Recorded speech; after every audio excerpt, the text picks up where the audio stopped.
기혼 여성입니다. 유부녀를 얘기해요. 유부녀. 그죠? 자, 재밌어요. 기혼 여성을 한번 보자고요. 기혼 여성도 뭐가 있습니까? 남편이 있고, 아내가, 이 아내죠. 이 남편의 아내잖아. 그죠? 그러면 이 남편은 뭐예요? 가치를 추구하고 있고, 아내는 의미를 추구하고 있죠. 아내는. 그리고 여기에 또 뭐가 붙어 있어요? 여기에? 자녀가 또 여기에 이렇게 따라 붙어 있어요. 그렇게 이렇게 행복을 추구하도록 만드는 인간관계예요. 그죠? 자, 여기도 한번 볼까요? 여러분이죠. 남편이 있고, 아내가 있어요. 여기 이제 여러분이야. 여기 또 의미를 추구하고 있고, 여기는 가치를 추구합니다. 자, 재밌게도 여기에 또 누가 붙어 있어요? 자녀가 붙어 있어요. 그러는데, 여기서 문제가 생기죠. 여기도 인간관계고, 여기도 인간관계인데, 요 중간에 뭐가 됐냐면, 사람이 들어있어가지고, 여기서, 요 남편은 남자는 뭘 하고 있다? 열정을 추구해. 지만 즐겁고 재밌으면 돼. 근데 여기 있는, 여기는 여기로 갔고, 여기는 여기로 온 거거든. 그 아내는 여기서 뭐, 사랑이 필요해요. 사랑이. 관심을 받으려고 드는 거야. 의미 추구보다 관심을 받고 싶어 하는 거야. 가치 추구는 잘하고 있는데, 열정, 재밌고 즐겁기만 하면 되거든. 근데 이 여자는 의미를 필요가 없이 관심만 받으려고 하는 거예요. 재밌는 게 하나 있죠. 어떤 일이 있어요? 여기는 유지를 하고 있고, 여기는 깨버렸어요. 깨버린 거야. 이게 아내 외도예요. 이 남편 입장에서 볼 때는 아내가 외도하는 거잖아요. 그래서 기혼 여성이 유부녀인 경우에는 아내 외도와 연결이 돼요. 이거 아내 외도거든. 그러면은 뭐가 만드냐면 이 남편은 자기 열정을 위해서 한 가정을 깨게 되는 거예요. 범죄자예요. 이 남편은 범죄자예요. 관계 중독보다 더 무서운 게 범죄예요. 범죄. 이건 범죄자예요. 왜? 이 여자 지금 성폭력하고 있는 거야. 요거 깨고 지가 뭔가를 해주는 것처럼, 지가 무슨 남편인 것처럼 착각에 빠뜨려가지고 이 여자를 계속 만날 때마다 성폭력하고 있는 거예요. 근데 이 여자가 좋아. 왜? 관심을 주고 막 이렇게 되니까. 이 자녀들 다 죽이는 거예요. 이 남편도 죽이는 거고, 이 자녀도 죽이는 거. 그러니까 이게 무서운 사람이 돼 있는 거예요. 그래서 제일 나쁜 게, 외도 중에서 상간녀도가 문제가 아니라 남편 외도 중에 제일 나쁜 게 유부녀예요. 이 가정을 깨는 거거든요. 이 가치를 추구하는 사람은 어떻게 하라고요? 이 의미를, 이 여자는 이 남편을 만나기 위해서 이 의미를 까부시고 나서 관심을 받고 있는 거거든요. 관심을. 그래서 1차 피해자가 바로 이 여자예요. 1차 피해자. 그 다음에 남편이 2차 피해자예요. 3차 피해자거든요. 여기 피해자를 양산했어요. 자, 만약에 이제 이런 형태로 해서 나왔어. 이러면 남편은 범죄예요, 범죄. 이거는 굉장히 엄하게 책임을 물어야 돼, 나중에. 엄하게 책임을 물어야 돼. 이렇게 갈 때는, 이 남편은 이 의미를 깨뜨리고 여기 나오는 이 여자에 대해서 이혼을 종용을 하게 될 가능성이 굉장히 높아요. 이혼을. 그래도 지도 또 이혼하려고 들 수도 있고요. 미쳐가지고 그래요. 여긴 관계 중독이잖아. 지가 중독에 빠져 있는지 몰라요. 지가 범죄자인지 몰라요. 범죄자를 사랑하는 여자. 이게 뭐예요? 스톡홀름 신드롬이에요, 여기가. 성폭력을 당하면 당할수록 이 범죄자를 사랑을 하고 앉아있어요, 이 병신이. 이해됩니까? 여기는 일반적인 관계가 아니에요. 이미 거의 병적인 중독이라고 보면 돼요. 이렇게 들어와 있어. 자, 병적인 중독을 뜯어 말리면 어떻게 될 것 같아요? 문제 심각해지겠죠. 뜯어 말리면.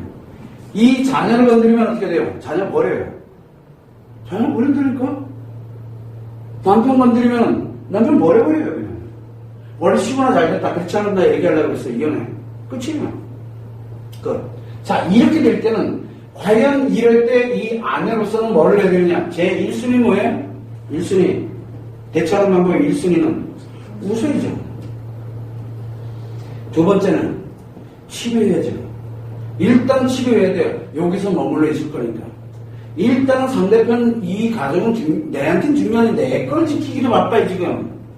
여기서는 알아서 남편이 알아서 하겠지. 기대 놔두세요. 웃으면서 일단은 자기를 먼저 치료해서 내부 남들이 있는 거는 정해져야 돼. 그래서 항상 이 집에 오면은 남편 어쨌든 집에 오면은 정상으로 돌아가서 좀 편해져요. 그냥 편하게 좀 놔두세요. 유부녀 만나도록 그냥 두는 거예요. 자, 이때 뭘 가냐면 이렇게 해놓고 난 다음에 이 아내가 해야 될 일이 과연 무엇이냐? 바로 이 유부녀에 관련된 이 아내 있죠. 이 아내를 조용히 또 만나주시면 돼요. 조용히 만나서 뭐를 해야 되냐면 조용히 만나서 방금 얘기했던 1차 피해, 2차 피해, 3차 피해가 관련된 이 관련된 내용을 알려줘야 돼요. 이 여자에게는 알려줘요. 듣지도 않아요. 일단은 알려주세요. 조용히 좋은 말로 그러면 되겠느냐. 너의 가정을, 내 남편은 사실은 보면은 범죄자다. 너는 허락된 성폭력을 당하고 있는 거고, 내가 아내로서 내 남편을 대신해서 정중히 사과할게. 정말 미안하다. 같은 가정으로서 너를 이렇게 만든 내 남편이 참 밉다. 이거는 내가 집에 들어가서 책임을 물을 테니 책임은 내가 반드시 물을 거다. 그리고 행복하게 재밌고 즐겁게 그렇게 잘 살 거니까 걱정하지 말고 너에 관련되는 부분은 지금 너는 여기에 이런 데미지를 입고 있다. 그래서 너는 1차 피해가 이렇게 되는 거고 2차 피해가 남편이고 3차 피해가 자녀가 있게 된다. 너는 예를 들어서 이 남편에 관련되는 부분에서 좋아 죽겠지. 그렇게 되면 여기 다 버리고 너 이리로 갈 거잖아. 그래서 너가 쓰레기 돼 있는 거야. 얘기를 해주는 거야. 조금. 내가 미안하다. 그러면 이 여자 뭐랄 것 같아? 미안할 거 없다. 이혼만 해주라. 내가 네 남편이랑 좀 살아보게. 그러니까 남편 남들이 좀 잘하지 그랬어. 그런 얘기들이 이런 게 많아. 그래 안다. 내가 그동안 몸대주질 않아서 네가 대신 대주고 있어서 참 고맙게는 생각한다. 나는 몰랐다. 아내라는 자리가 남편에게 몸 대주는 자리인지 몰랐다. 너도 어차피 아내로서 남편한테 몸 안 대주니까 지금 네가 딴 놈한테 몸 대주려고 한 거 아니냐. 너 아내 아니잖아. 넌 아내 될 자격이 없어. 얘기를 해주는 게 조금. 그래서 여기는 알려줘야 돼요. 그리고 논리로 싸우려고 그러면 안 돼요. 그냥 알려주기만 해요. 처음에는 알려줍니다. 그런다고 멀쩡해질 것 같죠? 그렇게 같았으면 상관력을 안 했어요. 먼저 알리니까 누가 얘기 알렸어요? 1차 피해자에게 미안하게 알렸잖아요. 다음에는 이제 2차 피해자에게 알려야죠. 누구에게 알립니까? 남편에게.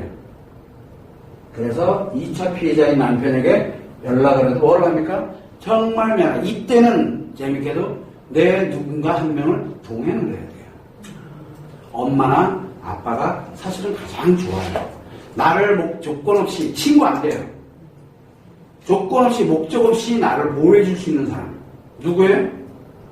내 엄마 아니면 아빠 아니면 내 남동생 아니면 언니 누구든 뭐든 해서 동행을 해야 돼요. 혼자 하면 큰일 납니다. 동행을 해서 이 남편을 만나서 있는 그대로 얘기하고 내가 이 당신의 와이프를 만나서 조용히 이렇게 하기를 내가 얘기하였으나 지금도 계속 지속 중인데 똑같은 얘기를 하는 거예요. 내 남편이 이렇게 간 것에 대해서 정말 내가 정중히 사과한다. 정말 미안하다. 그리고 아내에게 이러이러한 내가 설명을 했었다. 그런데 아내가 지금 그렇게 가지 않고 있는 거 보니 너무 아프다. 그래서 정말 미안하면서 조금 이 남자 이제 처음 들었던 알고 있던 대체적으로 알고 있어요. 대체적으로 거의 반은 알고 있어요. 알고 있는데 어쩌지 못해요. 이 와이프가 이혼할까봐 겁이 나가지고 덜덜덜 떨고 있는 사람이 있을 수도 있고 그 다음에 갑자기 드는 사람이 있어요. 그런 사람이 이제 그날 집에 가면 이제 쑥대밭 되겠죠. 물론 얼른 가겠어요? 더 빠져들어가겠죠. 괜찮아요. 알려줍니다. 그리고 난 다음에 이 알려준 것을 다시 한번 상기를 해주는 거죠. 이 여자에게. 다시. 항상 무엇을 가야 되냐면 그 여자에게 문자나 뭐나 이거는 여러분들은 항상 알아야 되는 게 문자 그렇게 중요한 거 아니에요. 중요한 건 문자가 아니에요. 페이스, 즉 얼굴 마주치고 얘기를 해야 돼요. 얼굴. 그리고 반드시 이야기를 해야 돼요. 여러분들은 피하고 싶은 거겠죠. 문자, 전화. 아니에요. 의미 하나도 없어요. 의미 하나도 없어요. 그리고 났는데 여기도 했는데도 일정 기간 지났는데도 이것들이 또 계속 가고 있는 거야. 세 번째는 어디로 가야 됩니까? 세 번째는 3차 피해자 얘들한테 이건 사태 생각보다 심각해져요. 근데 나는 여기서 예를 들어 알려줄 거 만약에 계속 지속되면 내가 남편을 만나서 또 내가 이렇게 사과할 수밖에 없다. 조곤조곤 다 얘기를 할 수밖에 없다. 남편 만나서 얘기할 때는 이렇게 됐는데도 이게 정리가 안 되고 이렇게 가게 되면 이렇게 정리가 안 되고 이렇게 가게 되면 난 아이들 만나서 아이들한테 부탁할 수밖에 없다. 그리고 진짜 아이들 만나서 정말 미안하다. 똑같은 얘기죠. 내가 엄마를 만나가지고 이렇게 됐고 아빠를 만나가지고 이렇게 얘기해버리는데 이게 도대체 어떻게 했는지 모르겠다. 아이들이 있는 데미지는 상상을 초월하겠죠. 근데 여기까지 안 가길 솔직히 난 바래요. 이건 진짜 안 하길 바래요. 이건 너무 데미지가 커요. 엄마가 외도, 아빠가 외도한 것과 엄마가 외도한 거는 하늘과 땅 차이예요. 아이들에게는 하늘이 무너지는 거예요. 아빠는 엄마랑 같이 안 보고 화는 많이 그래서 엄마랑 같이 가면 돼요. 왜? 엄마는 감정 중심이기 때문에. 근데 이건 너무 잔인해요. 이 방법은 잔인해요. 가능하면 쓰지 마세요. 자, 이렇게 해서 남편까지 갖다 치자. 그렇게 했는데도 계속 치는 게, 딱 그러면 뭘 해야 됩니까? 그 다음에? 네 번째. 소송을 하는 거예요. 어쨌든 끝에는 소송이야. 끝에는. 이제 어차피 이제 이쪽도 알고 있고 이쪽도 알고 다 알잖아요. 이제 소송을 하는 거예요. 그런데 이 소송에 들어갈 때 뭐까지 같이 들어가냐? 이거 들어갈 때 뭐까지 같이 들어가야 돼요? 이혼 소송 같이 들어가야 돼요. 이혼 소송을 할 수 있는 그 기간 동안 남편이 돌아오면 함께 행복하게 살 가능성이 높고 만약에 이때 돌아오지 않고 계속 이 여자를 만나고 왜냐하면 여자는 이걸 깨버렸기 때문에 그래요. 이 남자가 아니다. 이 남편도 있고 뭐도 있고 다 알고 있는 상태에서 이게 아니다 해서 돌아오면 이혼소송 취하하고 이 소송에 관련된 것만 유지해서 진행해도 돼요. 설사 이혼소송이 돼서 판결이 나더라도 확정신고만 안 하면 돼요. 자, 이런 관련되는 내용을 가지고서 얼마든지 할 수 있는 기회를 주의금을 줄 수 있어요. 기회를. 가다 보면 알게 돼요. 처음에는 이혼소송과 상간녀 관련된 소송을 동시에 진행을 하게 될 때 여기에서 반응이 극도의 극한의 반응이 나올 수도 있어요. 거기에 흔들리면 안 돼요. 그걸 하기 위해서는 반드시 뭘 해야 되겠어요? 1번부터 이것까지 가려면 웃고 자기 자신을 치료해야 돼요. 여기를 안정시켜놔야 돼요. 그리고 남편한테 기회를 주는 거예요. 왜? 이거는 범죄자이기 때문에 안 들어올 확률이 굉장히 높아요. 그래서 제일 위험한 게 이 기혼 여성이 유부녀예요. 유부녀에 관련되는 거는 굉장히 이 상간녀 중에서도 제일 악질, 어떻게 보면 제일 안 좋은 케이스, 예우라 그러지 우리가 왜? 예우가 바로 유부녀예요. 헤어지면 괜찮아요. 헤어지면 그 다음에 조치를 하면 돼요, 여기서 조치를 하면 되는데, 요게 헤어지는데도 조치를 못하게 되면 또 간다니까 얻은 거를 누군가 아무나 괜찮아요, 아무나. 아니, 관계 중독에 빠져있는데, 관계는 내가 하는 것에 반응해주는, 미혼이 반응해주면 미혼 선생님이 상간녀가 되는 거고요. 이혼 여성이 반응해주면 이혼 여성이 이거는 가리질 않아요, 남자들은. 이걸 가리지 않아요. 대상일 경우에는 어떻게 정리를 하느냐. 그때 가장 중요한 게 문제가 발생된 거잖아. 외도가 됐으니까. 일단 내부 단돌이부터 하는 거야. 나 단돌이부터 먼저 해놓고 여기를 안정시켜놓고 난 다음에 뭔가를 대처를 해나가야 돼요. 항상 이게 우선순위예요. 근데 이거부터 먼저 하려고 그래요. 급한 마음에. 그래서 여기 판이 다 깨져버려요. 남편 돌아오는데 돌아올 곳이 없어요. 왜? 워낙 판을 깨나가지고. 워낙 남편을 갖다 공격해나가지고. 돌아오질 못해, 이놈이. 그래서 돌아와서 이 용서해 줄게가 아니에요. 돌아와서 나를, 내 아이들을 네 잘못만큼에 관련돼서 책임을 지라는 거예요. 여기는 돈으로 책임을 묻는 거고, 금전적인 보상으로 책임을 묻는 거고, 남편에게는 돌아와서 나에게 진짜 못해줬던, 그리고 나를 아프게 했던 이거에 관련되는 부분에 대해서 사랑으로, 행복으로, 가치와 의미를 함께 추구하면서 지는 그 책임으로 모든 책임을 다해야 된다는 거예요. 그게 책임지는 행동이에요. 그래서 남편한테 이거 해라, 맨날 이거 해달라, 저거 해달라. 이게 책임지는 게 아니에요. 이 여자는 내가 살아가는 데 있어서 별 쓸모가 없는 여자이기 때문에 이 소송을 통해 가지고 내가 여기서 금전적 피해, 그걸로 너는 나에게 보상을 해야 될 책임이 있는 거예요. 소송을 하면 이 소송이 집으로 가게 되는데 남편이 그 증거를 가지고 역소송하는 거 있어요. 이혼을 이 남편은 상관없어요. 가장 큰 거는 뭐냐면 그건 그 집 얘기고 그거는 돌아오지 않는 내 남편 얘기고요. 이게 참 재밌는 게 뭐냐면 이 남편이 이걸 가지고서 공격할 정도가 되면 벌써 이 집 판 다 깨놨어요 이미. 그래서 여기까지 해놓고 가만히 들여다보는 거예요. 그렇다고 내가 혼자 뭐 증거 줬어? 가만히 들여다봐요. 그럼 여기서 이혼을 하든가 아니면 뭐를 이 남편을 상대로 해가지고 소송을 하든가 뭘 하든가 하겠지 뭐. 그냥 가만히 지켜만 봐요. 어차피 내 카드도 있으니까 내 카드를 먼저 쓰지 말라는 얘기예요. 이해됩니까? 무슨 얘기인지. 그래야 내가 누구를 보호할 수 있어요? 여기를 보호할 수 있어요. 나는 어차피 안 흔들릴 거고 누굴 보호할 수 있어요? 나중에 내 카드로 남편을 보호할 수 있게 돼요. 이 소송이 나중에 이 남편이 준동하고 남편이 난리치는 거를 내 남편을 보호할, 이 비록 범죄자이긴 하나 이놈을 그래도 보호를 해줄 수 있어요. 왜? 내가 그 여자를 공격할 명분이 있기 때문인 거예요. 이해됩니까? 근데 여기가 이혼하는 경우가 있어요. 이혼하는 경우. 여기가 진짜 막 소송 걸고 이혼하고 그래서 이 남편이 이혼하면서 동시에 남편을 소송한 경우가 있어요. 그거는 당해야 돼요. 어쩔 수가 없어요. 대신 이제 내가 관련되는 부분을 함께 가는 거죠. 그때 남편이 과연 돌아오느냐 안 돌아오느냐. 이제 이거는 여기 손에 달려있는 거예요. 그거를 참고를 해두시면 됩니다. 그래서 이 기혼 여성인 경우, 유부녀인 경우에는 한 가정이 쑥대밭대요. 이 아내 가정이 쑥밭대요. 그래서 아내 외도가 굉장히 무서운 거예요. 근데 여기는 한번 보세요. 여기는 최소한 내가 나를 치면서 여기를 내가 안정화시켜 놨잖아요. 여기는 안 깨져요. 여기는. 이해됩니까? 나를 먼저 보호하고 그리고 난 다음에 이 정리정돈으로 들어가는 게 가장 중요한 대처법이에요. 사실은. 그게 핵심이야.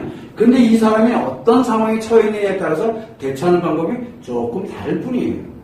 그래서 여러분들이 명심을 하고 먼저 아내에게 그 다음에 남편에게 알려주는 거 가능하면 이건 너무 잔인하기 때문에 자녀들은 죄가 없거든요. 죄가 없으니까 그대로 넘어가고 소송 그리고 이혼 소송을 동시에 진행하는 걸로 가야 돼요. 이 정도 가려면 3년 이내만 하면 돼요. 이것도. 그래서 서두르지 마세요. 서두르면 무조건 일을 그르쳐요. 여기 오면은 사람들이 선생님 우리 남편은 언제 돌아오나요? 라고 하는 순간 6개월 뒤로 또 한 번 얘기하면 6개월 뒤로 급하면 바로 그렇게 되는 거예요. 급하면 일을 그르쳐요. 차근차근 하나씩 좀 늦으면 어때? 천천히 가는 거예요. 여기가 가장 중요하기 때문에 그래요. 여기가 이쪽을 보호를 해놔야 남편이 그나마 돌아올 수 있는 곳을 만들어 놓을 수 있어요. 돌아올 수 있는 것. 이 여기를 없애버리게 되면 남편이 돌아오질 못해요. 돌아오고 싶어도 못 온다니까. 돌아와서 책임을 지도록 만들어야 되는 게 바로 해야 될 일인 거예요. 돌아와서 책임을 지도록 만들어야죠. 이 여자에 대해서는 당연히 책임지면 되는 거고. 그거를 여러분들이 참고를 하셔가지고 기혼 여성인 경우, 특히 유부녀인 경우에는 이 상간녀들 중에서 남편이 최악에 빠진 거라고 생각하면 돼요. 제일 위험해요. 이혼할 확률도 여기에서 소송을 하고 남편이 돌아오지 않는 확률이 50%예요. 여기는 5대5 게임으로 들어가는 거예요. 이 이혼이든 미혼이든 뭐든 이거는 그렇게 큰 게임이 아니에요. 근데 이 유부녀는 왜 그러냐면 여기를 깨버렸기 때문에 여기를. 내가 여기를 깼으니 너도 여기를 깨라고 지금 막 강요를 한다니까요. 참고를 해서 여러분들의 남편은 이미 여러분들에서 한번 검증된 사람들이에요. 검증된 남자야. 괜찮은 남자들이라고. 그러니까 미혼이든 이혼이든 기혼이든 다른 여자들이 괜찮은 놈을 어떻게든 끌고 가려고 어떻게든 그러고 있는 거야. 여러분들은 지켜야 돼. 근데 일거수일투족 감시하는 얘기가 아니야. 그만큼 아직은 여러분들이 남편들이 아직은 술만해 검증되어 있는 사람들이라니까 내 눈에 아니다 생각되면 남의 눈에도 아니야. 그래서 이혼부터 생각하지 말으라고 얘기를 하는 거야. 아직은 충분히 가치가 있는 사람이니까. 마지막까지는 내가 이걸 할 때까지는 해보라는 게 시간이 좀 걸리더라도. 근데 사람들은 자꾸 3개월 정도 해보고 난 다음에, 아, 이거 안 되는구나. 그냥 이겨봐. 남들은 그 남편 하나 꼬시려고 1년 동안 멍주고 앉아있어. 상간녀들은 10년도 멍준다니까? 근데 꼴랑 지켜야 되는 사람은 그걸 한번 해보겠다고 3개월, 6개월 해놓고 하는데, 아, 이건 도저히 안 되는구나. 내 남편은 답이 없구나. 근데 그 남편이 왜 꾸역꾸역 집에는 겨들어오고 생활비는 주고 있고 그러는지 왜 그런지 모르지. 아직은 지킬 만한 가치가 있다고. 남편들은 나에 의해서 이미 한번 검증된 사람들이야. 그리고 안정적인 가정을 어떻게 꾸려가야 되는지를 이미 검증을 한 사람이라고. 그래서 남들이 질투를 가지고 있는 이상한 상간녀들은 그게 너무 부러운 거야. 여러분들을 부러워하기 때문에 그 자리를 뺏어먹으려고 호시탐탐 노리는 흡혈기내 같아. 그치? 쪽쪽 빨아먹으려고. 남이 잘 키워놨더니만 쪽 빨아먹으려고. 그럼 지켜야 될 거 아니야. 그리고 터내고 난 다음에 이 남자에 대해서 뭐라 그래요? 책임지기 쉽게 하는데 얼마나 힘들었는데. 그러면 남자 뭐라 그래? 지키고 있어서 고마워. 그러는 거지. 그게 그래야 진짜 부부지. 조금 힘들다고 홀라닥거리는 거야. 한 1년 힘들다고 홀라닥거리는 거야. 그게 무슨 부부야. 그래서 여러분들은 지금 아파하고 힘들어가고 있지만 이 과정에서 지금 치료하고 있잖아. 치료 열심히 하면 돼. 그러고 난 다음에 이거 하면 돼. 선생님 저 이거 안 했는데요? 지금부터 하면 되지 뭐. 안 그래요? 치료해놓고 난 다음에 해야 될 일이야. 웃으면서 할 일들이야. 웃으면서. 소송부터 하는 게 아니야. 근데 재밌죠? 또 소송이네. 그나마 미혼 여성이 제일 낫기 때문에 그래요. 왜? 말 몇 마디만 죽여놓으면 절대 얘는 남편이나 짝짝꿍 안 하거든. 그거 어설프게 달아놓으니까 그냥 이상해지는 거야. 이혼하는 거야. 누구적으로? 이해됩니까? 이혼하면은 남자 땡 잡는 거야. 그만해 좀. 할 때까지 좀 해보자고. 아시겠죠?